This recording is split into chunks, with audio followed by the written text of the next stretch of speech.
Olá, veja os destaques de hoje do Assembleia em Foco, primeira edição. Pesquisa revela alta do endividamento das famílias na capital. O cartão de crédito é o principal vilão das dívidas. Entenda como funcionam as candidaturas e os mandatos coletivos no Brasil. Jovens ginastas encantam o público em competição regional em São Luís. Veja ainda, uma oficina de pintura em São Luís mostra como a arte pode estimular a criatividade, a concentração e o bem-estar na terceira idade. O Assembleia em Focos, primeira edição, está no ar.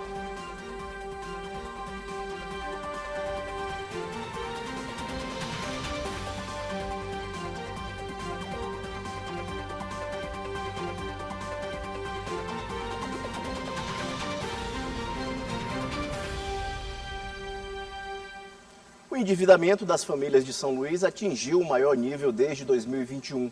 Em julho, 86% dos lares da capital tinham algum tipo de dívida. O cartão de crédito lidera a lista. O orçamento das famílias de São Luís está cada vez mais comprometido. Em julho, 86% dos lares da capital tinham algum tipo de dívida, o maior índice registrado desde 2021. Em apenas um ano, o endividamento cresceu 24%. Os dados são da pesquisa de endividamento e inadimplência do consumidor, realizada pela FEComércio Maranhão, em parceria com a Confederação Nacional do Comércio. A pesquisa lá traz que o endividamento, que é aquele ato da família contrair uma nova dívida, atingiu 86% agora em julho de 2026. E a inadimplência, ela vem mostrando que há uma melhora na qualidade desse endividamento. E são aquelas famílias que elas deixaram, de honrar com aqueles compromissos. A gente vem verificando que essa inadimplência ela vem caindo. Ela caiu cerca de 4% em relação ao mesmo período do ano passado. Então, há uma melhora nessa qualidade desse endividamento que faz as famílias preservarem ali o seu orçamento, a sua capacidade de pagamento. O cartão de crédito aparece como a principal modalidade de dívida, presente em 82% das famílias endividadas. Quase 3 em cada 10 famílias têm contas em atraso e 4,9% afirmam não ter condições de quitar os débitos. Alguns fatores econômicos estão impactando nesse orçamento das famílias. Por exemplo, a inflação. Quando a família ela começa a usar um pouco mais do recurso, para pagar aquela despesa essencial, ela começa a utilizar mais o cartão de crédito. Então, o cartão de crédito é uma modalidade que está sendo mais utilizada pela família em cerca de 82%. É uma modalidade mais cara, então precisa ser utilizada com mais cautela. Quando o assunto é dívida com cartão de crédito, o cuidado precisa ser redobrado. Os débitos no cartão de crédito são perigosos porque são despesas contratadas por um longo tempo que você não consegue reduzir, você vai ter que pagar. Então, uma vez que você já está com muitos débitos, a primeira coisa é tentar reduzir suas despesas para poder quitar essas faturas. Para quem percebe que as contas estão pesando mais do que deveriam, os especialistas recomendam começar colocando no papel tudo que entra e tudo que sai. O diagnóstico ajuda a identificar despesas que podem ser reduzidas e quais dívidas precisam ser priorizadas. Sempre pensar muito antes de fazer uma compra, não fazer nada por impulso, apesar de que a gente é impulsionado por conta das mídias sociais, das publicidades, dos algoritmos. Então, tomar esse cuidado e, de preferência, fazer tudo no Pix ou à vista, porque quando a gente compra no cartão de crédito, a gente não sente a dor da compra. Então, a gente fica anestesiado e as parcelas anestesiam ainda mais essa compra. E aí corre o risco da gente se endividar por conta disso. Uma candidatura, várias vozes. As candidaturas coletivas ganharam espaço na política brasileira, mas a legislação eleitoral reconhece apenas uma pessoa como titular do mandato. Entenda como funciona esse modelo. O Brasil tem mais de 200 milhões de habitantes. São pessoas divididas das mais variadas formas, por estado, cidade, bairro, povoado, cor, religião, profissão, gênero. Em comum, todas, em algum momento, compartilham anseios, desejos e sonhos. Isso também acontece no mundo da política e foi um dos motivos do surgimento das candidaturas coletivas lá no início dos anos 1990. Eu volto em 1994, quando surgiram as primeiras candidaturas, que foram grupos que buscavam uma maior representatividade junto aos espaços de poder, seja a Câmara Municipal, Assembleia Legislativa, Congresso Nacional. Só que a partir de 2012, esse movimento, esse fenômeno social das candidaturas coletivas, elas se intensificaram. Nós temos hoje mais ou menos mais de 400 candidaturas que já foram lançadas nesse formato. Então, é uma realidade em que a gente precisa discutir, falar e regular. As candidaturas coletivas têm ganhado força e espaço nas eleições brasileiras, sendo uma alternativa de representação política. O Brasil registrou um total histórico de 68 mandatos coletivos eleitos entre 1994 e 2022, conforme levantamentos acadêmicos consolidados da Fundação de Amparo à Pesquisa do Estado de São Paulo, a FAPESP. As candidaturas coletivas costumam reunir pessoas com diferentes formações e experiências, representando movimentos sociais, lideranças comunitárias, profissionais de diversas áreas e segmentos da sociedade. A proposta é ampliar a participação popular e aproximar o mandato das demandas da população.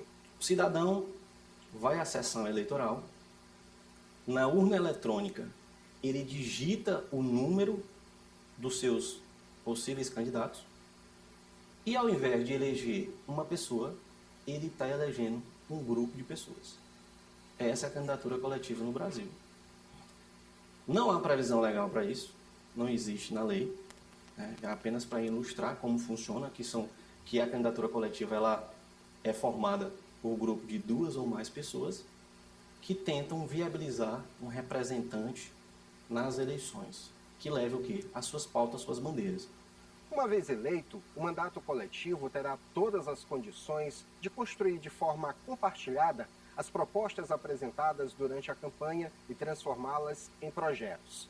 A grande questão é que somente uma dessas pessoas do coletivo terá direito ao assento aqui no plenário.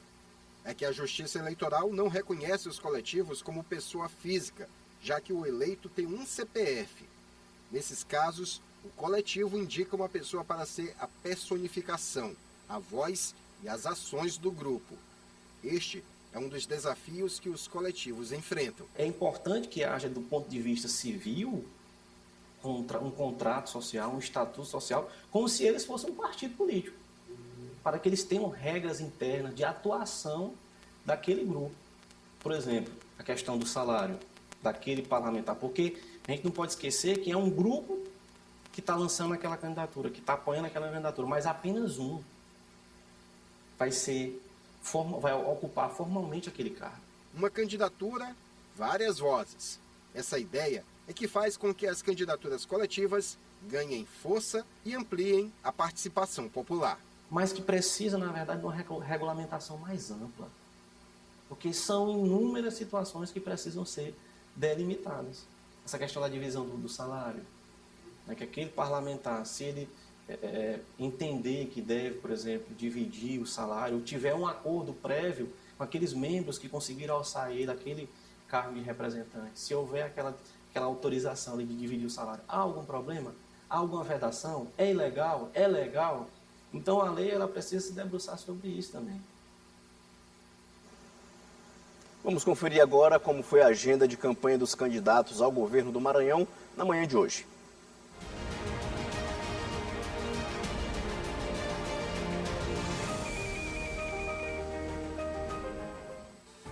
Pela manhã, André Luiz participou de sabatina em um portal de notícias. Eduardo Braide se reuniu com lideranças políticas. Felipe Camarão gravou entrevistas. Orleans Brandão gravou programa eleitoral. Reginaldo Lima gravou conteúdo para a campanha Imperatriz.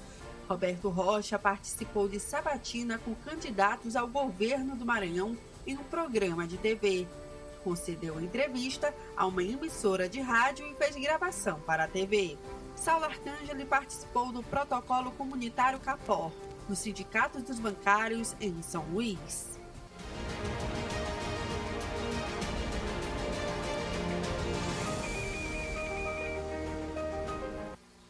Amanhã, dia 28 de agosto, começa o horário eleitoral no rádio e na TV. Aqui na TV Assembleia, o AF1, que começa às 13h, vai ao ar ao 12h30, 30 minutos antes do horário que normalmente estava sendo apresentado. O Tribunal Regional Eleitoral do Maranhão divulgou o tempo de propaganda eleitoral para as eleições de 2026. Começa nesta sexta-feira, dia 28, e termina 1º de outubro, 3 dias antes do primeiro turno. Os candidatos, durante esse período, vão ter espaço para apresentar propostas e também pedir votos aos eleitores. Lembrando que a ordem foi definida em sorteio pela Justiça Eleitoral. A presidente do TRE Maranhão, Maria Francisca Galiza, falou sobre a importância dessa divisão de tempo e também sobre as fiscalizações. Por igualdade, todos terão os mesmos espaços de propaganda, a menor e a maior, a partir do dia 28 a 1º de outubro. Então, todos terão acesso à sua propaganda eleitoral. Lembrando que com o início da propaganda eleitoral, a gente vai ter mudança na nossa programação. O Assembleia em Foco, primeira edição, vai começar mais cedo, a partir desta sexta-feira. A partir de 12h30, você acompanha por aqui na TV Assembleia as principais notícias do dia. Veja no próximo bloco, o Nordeste se encontra em São Luís para o torneio de ginástica rítmica. E veja ainda, idosas descobrem na pintura uma forma de aprender, socializar e desacelerar. A gente volta já.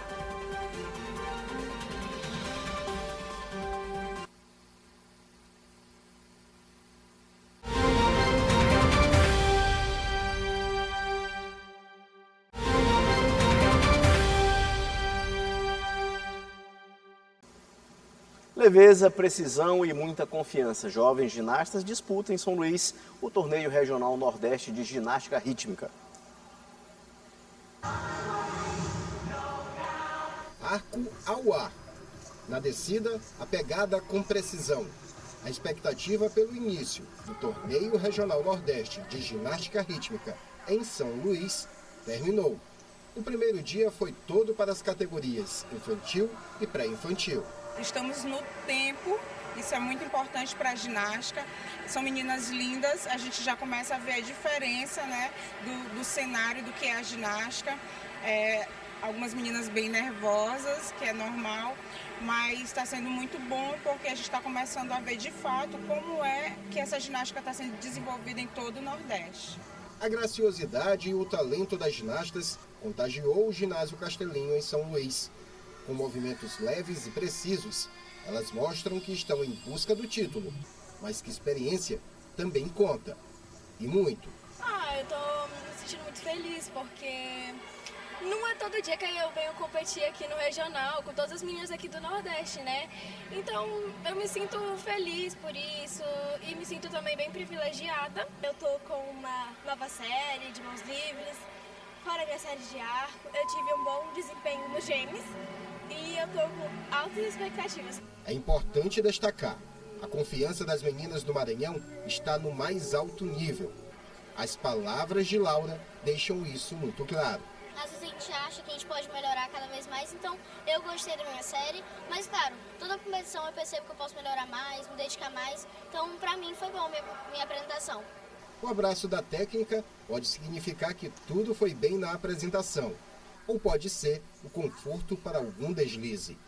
Um dia, elas passaram por isso e entendem a importância do momento para cada atleta. Eu fiquei bastante pressionada com o nível das meninas, é um nível muito alto e é interessante que a gente esteja aqui porque é um crescimento, né? Tanto para as nossas atletas quanto para eu como professora que observo. E aí é de grande importância que a gente esteja aqui nesse momento. No último dia do torneio, as competições serão na categoria adulto e contará com a presença de Bárbara Galvão, integrante da seleção brasileira que recentemente foi campeã mundial. As pessoas venham assistir e prestigiar. Esperamos um público aqui no ginásio Castelinho para contemplar a ginástica rítmica, que é a campeã mundial.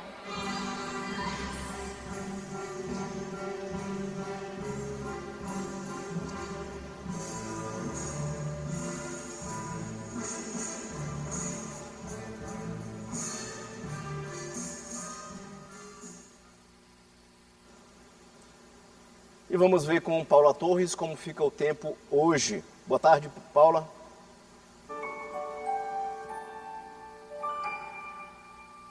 Oi, muito boa tarde. E nesse começo de tarde, vamos conferir como está o tempo pelo Maranhão. Aqui na Grande Ilha, São Luís, segue com temperaturas entre 26 e 30 graus.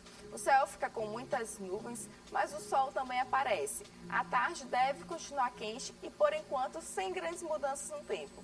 Agora vamos para o litoral ocidental, em Mirizal. Por lá, os termômetros também ficam entre 25 e 30 graus, com o sol aparecendo entre muitas nuvens. E olha só onde o calor está apertando mais, em Nina Rodrigues. A temperatura pode chegar aos 36 graus. A previsão para esta quinta-feira é de bastante calor, com aumento de nuvens, mas sem expectativa de chuva. Ou seja, quem está no interior precisa ficar de olho na hidratação e procurar aí uma sombra sempre que puder, porque o calor está forte por lá. Agora é aproveitar aí o restante da quinta-feira e, se for sair, não esquecer do protetor solar. Um ótimo restante de tarde e até amanhã.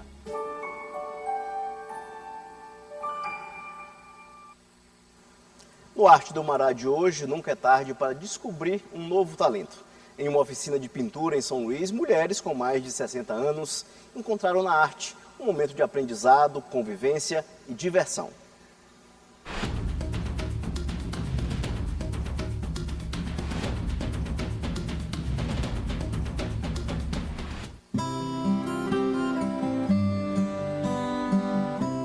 A oficina de pintura foi uma descoberta desta aposentada. Aos 65 anos, ela encontrou na arte uma terapia. Eu estava numa depressão profunda. Estava deitada mesmo, sem me levantar para nada. E a pintura hoje, ela me faz esquecer de tudo. Estou muito feliz, muito feliz. A Criarte sabe receber, né? Com carinho, com muita afetividade. Ou sem experiência, as atividades artísticas e manuais são para todas as idades. Um estímulo à criatividade, coordenação motora e concentração. Nesta turma encontramos um público 60+. A oficina faz parte da grade de cursos do Centro de Criações Criarte, no bairro São Francisco. A responsável diz que, além da pintura em tela ou tecido, também é possível aprender desenho e costura criativa. Ótimo para ocupar o tempo e a mente. Então, às vezes, você precisa cuidar um pouco de si. Ou seja, na pintura em tela, na pintura em tecido, às vezes em alguns trabalhos manuais, né? Então, eu vejo que aqui você vai encontrar amigos, você vai se socializar. A gente sempre tem um cafezinho na tarde, sempre tem um lanche. Quando é aniversário, a gente sempre está compartilhando. Então, eu vejo que isso é importante. Para a mente, ela é muito boa, porque além de você estar conhecendo outras pessoas, se divertindo, trabalha muito com a mente, muito mesmo. Você tem uma concentração para fazer. Por aqui, as participantes se permitem descobrir uma habilidade que talvez ainda estivesse escondida. É um momento leve, cada uma no seu ritmo, onde elas aprendem, mas também se divertem. Tânia veio com um grupo de amigas. Elas trabalham com um grupo de idosos e pretendem compartilhar o aprendizado. Uma experiência artística completa em que também se permitiram desacelerar por meio da pintura. Nós trabalhamos com os idosos já há algum tempo e a gente pode perceber a transformação na vida deles, de humor, de relacionamento social, depois que eles se envolvem com a arte terapia, né? Com o artesanato. Nós ficamos aqui criando e a mente vai desacelerando e vai vindo assim uma sensação maravilhosa. É gratificante demais os trabalhos manuais. Às vezes você quer ganhar um dinheiro, quer ter uma renda, então você consegue vender os panos de prato, né? Eu tenho alunas aqui que às vezes elas pintam os panos de prato, já vendem no condomínio. Já postei no meu Instagram, no meu Facebook. Então, é uma forma de você se tornar conhecida, porque você está divulgando o seu trabalho, e é uma forma de você ter um retorno financeiro, vender aquele produto, participar das feirinhas de artesanato que tem hoje em dia no mercado.